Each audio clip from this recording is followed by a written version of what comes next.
Live NFL trivia every Tuesday night on Twitch at 9 p.m. Eastern. Come show off your football knowledge and have a chance to win cash prizes. Check the link in the description to find out more. And now, on with our feature presentation. There have been plenty of weird and bizarre trades in the history of the NFL. We've seen trades where, in the case of Brock Osweiler, one side seems to get literally nothing in return. We've seen trades, like what happened between the Detroit Lions and the New Orleans Saints at the 1974 NFL Draft, where neither team knows what the actual trade was, and where the commissioner himself has to intervene. We've seen trades like with Washington in the 1970s and with the Denver Broncos and Cincinnati Bengals in the mid-80s, where teams traded picks that they did not have. In the hundreds upon hundreds of trades made in NFL history, we've seen just about everything. And yet, here's a bizarre one that you might not know about. In 1969, the Philadelphia Eagles and Los Angeles Rams made a trade, and immediately after the trade went through, the Eagles asked the NFL to cancel the trade. They wanted a do-over, and they even got Commissioner Pete Rozelle to intervene in the matter. And this is the story behind what might just be the strangest trade in the history of the Eagles. Before I talk about the trade itself, we need some context as to the main centerpiece of the trade. That would be a player by the name Alvin Haymond. He was drafted by the Baltimore Colts all the way in the 18th round of the 1964 NFL Draft. Obviously, players chosen that late are not expected to do anything. If they even play in the NFL, it's a bonus. Of the 14 players chosen in that round that year, 8 of them never played a single down in pro football. But Alvin Haymond surprised just about everyone by becoming one of the best returners in the league. While he didn't play a whole lot for the Colts in 1964, he became the team's primary return man in 1965. And during that 1965 season, he became arguably the best returner in football. Now before I talk about the numbers, I want to put something into perspective. Nobody, not even himself or his family, thought he would still be playing at this point or on a roster. Haymond scheduled his wedding with his wife Joanne for December 11th, 1965, one day before the Colts were scheduled to take on the Green Bay Packers. When Haymond made the team, head coach Don Shula asked him to change the day of the wedding. Haymond, still not having much faith, changed it to Sunday, December 26th, which was the date of any possible playoff game that the Colts had. Sure enough, the Colts made the postseason, meaning that the wedding would get postponed twice. The bad news was obviously the fact that he had to postpone his wedding twice. The good news was that the reason behind it was that he was a very good player. In 1965, he led the league in punt return yards, and finished third in the league by averaging 9.8 yards per return. He also ranked second in yards per kick return, averaging 30.7 yards in that department, which was not only second in the league, but was the 7th best single-season average in NFL history at the time. He followed that up in 1966 by once again leading the league in punt return yards. I don't think I'm saying anything controversial when I say that the best kick and punt returner of the mid-1960s was Gale Sayers, but if you wanted a number 2, Haymond was not a bad pick at all. And the Los Angeles Rams, realizing this, wanted to figure out a way to bring him onto their team. By the end of the 1968 season, Alvin Haymond was on the Philadelphia Eagles, and was the team's primary returner. Once again, he was one of the best return men in all of football, finishing third in the league in combined kick and punt return yards. He scored not 1, but 2 special teams touchdowns as well, which were oddly enough the first 2 special teams touchdowns of his career. While the Eagles lost both of these games, he had a 98-yard kick return for a touchdown in Week 2 against the New York Giants, and a 54-yard punt return for a touchdown in Week 4 against Washington. Haymond could also play defense when called upon. He had 10 career interceptions in his first 4 seasons, including 2 picks in a 1966 win against the Chicago Bears while he was still on the Baltimore Colts. And the Los Angeles Rams needed a guy like Haymond on their team who could play defense and return kicks and punts. During the 1969 offseason, George Allen and the Rams made a ton of trades, and a lot of them involved the Philadelphia Eagles. He got tackle Bob Brown in a trade with the Eagles, halfback Israel Lang in a trade with the Eagles, wide receiver Trenton Jackson in a trade with the Eagles, and cornerback Jim Nettles in a trade with the Eagles. He made 3 separate trades with Philadelphia. At this point, Allen had Eagles general manager Pete Retzlaff on speed dial. However, as part of those trades, particularly the one for Bob Brown, the Rams had to give up cornerback Irv Cross. Cross was a really solid cornerback. He was a 2-time Pro Bowler who did not miss a start during the 1968 season. Los Angeles was thinking about acquiring someone who could help on special teams and possibly fill in at cornerback if needed, should Clancy Williams or Ron Smith not be ready to take over that starting spot. With that, Allen called up Retzlaff again and tried to pull off a 4th trade in the offseason. Allen tried to acquire Alvin Haymond. The good news for Allen and the Rams was that he was successful. The package that the Rams gave up for Haymond was good enough. The bad news was that this would not be the last of the trade, because the controversy surrounding this trade was just getting started. As part of the trade, the Rams give up a third-round pick in 1970, quarterback Billy Guy Anderson, and cornerback Jimmy Raye. That seemed like a relatively small price to pay for a guy like Haymond, especially considering the fact that George Allen did not give two you-know-whats about draft picks. The stories about him trading away future draft picks for established, proven veterans are so plentiful that I would be here all day if I listed every single one of them. Especially since Haymond was considered by Allen to be the best return man in the league, the price didn't seem to be very steep. Who were the two guys that the Rams gave up in the trade? Well, Raye was drafted by the Rams in the 16th round of the 1968 NFL Draft, and didn't see the field all of last season. His odds of making the roster in 1969 were slim to none. And Billy Guy Anderson was drafted by the Rams in the 19th round of the 1965 NFL Draft, but had never thrown a pass in the NFL before.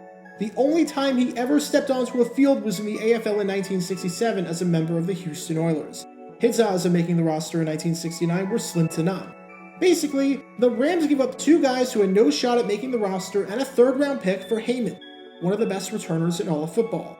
And once the trade went through, shortly after, the Eagles tried to cancel it. When Jimmy Raye arrived, as it turns out, he had an injury that was preventing him from playing right away. In fact, he had two injuries. One of them was a pulled groin muscle, which isn't too serious and would heal. The other one was a torn abductor tendon, which is usually a 2 to 3 month recovery. He was hobbling around the practice field, and something wasn't right with him. The Eagles, realizing that Raye had an injury that maybe the Rams were failing to disclose, tried to cancel the trade. They called up the Rams and asked them for a do-over. Naturally, Los Angeles said no. The Rams had no incentive to take the trade back. Neither of the two players were going to make the roster. They didn't care about the pick, and they saw Haymond fitting into their defense and special teams. With that, Eagles general manager Pete Retzlaff went to Commissioner Pete Rozelle and asked him to call off the trade. And when Rozelle was called into action, he declined to nullify the deal. Rozelle rejected Retzlaff's request and upheld the trade. There seemed to be a few reasons for this. Number one, at the time, there were conflicting reports about the injury and the severity of it. Some said that it was a torn abductor tendon along with the pulled groin muscle. However, a ton of articles that I found only mentioned the pulled groin muscle, and a pulled groin muscle probably isn't enough to nullify a deal like that. Number two, the precedent that this could set if it was truly just a pulled groin muscle could be really bad. On the surface, it seemed like everyone agreed that the Eagles got hosed in this deal. I looked at a ton of articles, and not one of them was praising Philly for the move, with a lot of them explicitly mentioning how the two players that Philly acquired were not going to make the roster. If Rozelle were to nullify the deal, then it could lead to other teams realizing that they made a mistake, saying that a player pulled a muscle or tweaked their hamstring, and then trying to call off the trade.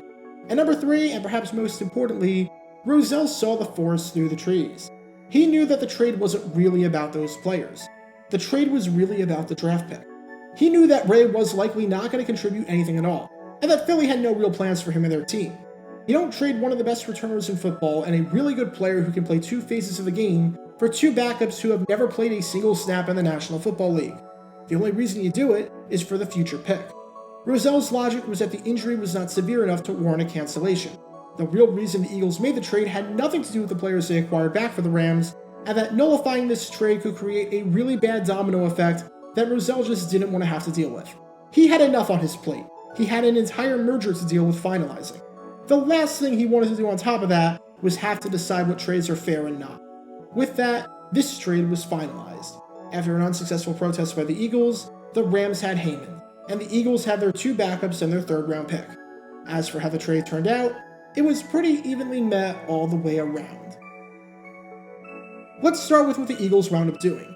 Jimmy Raye played 2 games in 1969, and that was it. He did nothing, and after a forearm injury suffered in a game against the Dallas Cowboys midway through the season, never played again. Billy Ray Anderson never threw a pass with the Eagles, so he literally did nothing as well. But those two guys were unimportant in the grand scheme of things. The real thing the Eagles wanted was the draft pick. And with the pick, they traded it to the Baltimore Colts in exchange for linebacker Ron Porter. Porter wound up starting at linebacker for the Eagles from 1969 to 72. On one hand, to start 4 seasons at the position is pretty good. On the other hand, it was kind of by necessity, as Porter was not exactly a good player.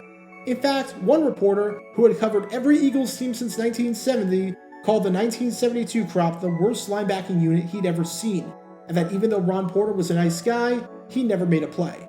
As for what the Rams got with Haymond, the good news was that he was one of the best returners in the league to start things off. In 1969, he led the league in punt return yards and in yards per return, averaging 13.2 yards per return. and he followed that up in 1970 by leading the league in kick return yards and by averaging over 29 yards per kick return. He was still, for the most part, the same player that he was in Baltimore and Philadelphia. The bad news was that he was only with the Rams for 3 seasons, and once 1971 hit, his production fell off of a cliff, as he averaged a career-worst 5.1 yards per return and a career-worst 23 yards per kick return. I'm sure the Rams had more than 2 good seasons in mind when they made the trade. So in the end, even though the Rams won the trade, and even though the Rams have nothing necessarily to regret since they wouldn't do anything with the reserves or the pick that they gave up in the first place, it wasn't exactly a great deal. It was slightly underwhelming, all things considered, especially considering the drama in the aftermath of it. The Eagles have made tons of trades in their franchise's history, but this one might rank among the weirdest of them all, even if it didn't really amount to much on either side. Anytime you have to get the commissioner of the NFL involved to try and cancel a movie you just made, primarily because after you slept on it and got destroyed by the media for it, you realize what a terrible mistake you made, that's not a good sign. The Eagles with Retzlaff as general manager were a bizarre team in a bad way, and this blunder is just another example of it. Get your official Jaguar Gear 9 merchandise by going to jg9shop.com, and be sure to like this video, ring the notification bell, subscribe down below if you haven't already, as it helps the channel out a lot, and be sure to check out Twitch every Monday and Tuesday night at 9 p.m. Eastern for your chance to play NFL Trivia and win cash prizes. Link in the description below. If you want to see videos like this condensed down to 60 seconds, then follow me on TikTok at JaguarGator9 and subscribe to 60-Second NFL History on YouTube. To see highlight videos of players throughout the history of the NFL, subscribe to JG9 Highlights. Also, special thanks to all of our Patreon supporters for helping with the channel. Your support is greatly appreciated. See how you can become a patron and request future video topics in the description below.